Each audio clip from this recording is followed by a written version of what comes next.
Pandian store சீரியலில் ஒரு வழியாக நம்ம சரவணனுக்கும் தங்கமயிலுக்கும் கல்யாணம் சிறப்பாக நடந்து முடிஞ்சிடுச்சிங்க. அதுக்கப்புறம் நடக்க வேண்டியது மோதிரம் எடுக்கிறது, அதுக்கப்புறம் ஃபோட்டோ எடுக்கிறது, அப்புறம் சாப்பிட்றது. சாப்பாடு அப்படின்னா பொண்ணு மாப்பிள்ளைக்கு ஊட்டி விட்றதும், மாப்பிள்ளை பொண்ணுக்கு ஊட்டி விட்றதும், இது இல்லாமல் எந்த கல்யாணமும் நடந்ததே இல்லை. ஸோ இதில் மட்டும் காமிக்காமல் இருப்பாங்களா? ஸோ அதுவும் நடந்திருக்கு.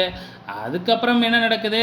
ஸோ எல்லாருமே மண்டபத்தில் உக்காந்துருக்காங்க. அப்போ வந்து பார்த்திங்கன்னா, நம்ம பாண்டியன் செருப்பு இல்லாமல் இருந்தார் இல்லையா, இது நாள் வரைக்கும் சபதம் போட்டுக்கிட்டு.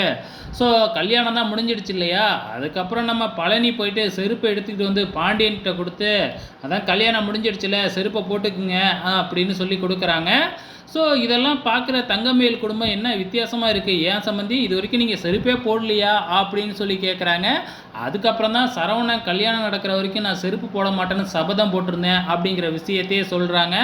இதை கேட்ட உடனே ஏன் மாப்பிள்ளைக்கு கல்யாணமே நடக்கலை, மாப்பிள்ளைக்கு ஏதாச்சும் குறை இருக்கா அப்படின்னு சொல்லி கேட்குறாங்க.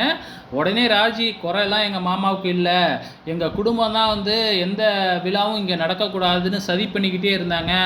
ஸோ அதையும் மீறி இத்தனை நாளுக்குள்ளே சரவணனுக்கு கல்யாணம் பண்ணி வைக்கிறேன்னு மாமா தான் வந்து சபதம் போட்டிருந்தாங்க, அது இப்போ நிறைவேறிடுச்சுல்ல, அதுக்காக தான் அப்படின்னு சொல்லிடுறாங்க. ஸோ இதுக்கப்புறம் வந்து பார்த்திங்கன்னா, நம்ம தங்கமயில தனியாக அழைச்சிக்கிட்டு போயிட்டு அவங்க அம்மா வந்து பார்த்திங்கன்னா, நீ தான் இனிமேற்கு அந்த வீட்டோட மருமக, எல்லா அதிகாரமும் உன் கூட தான், உன் கையில் தான் இருக்கணும் அப்படி இப்படின்னு ஓதி விட்டுக்கிட்டு இருக்கிறாங்க.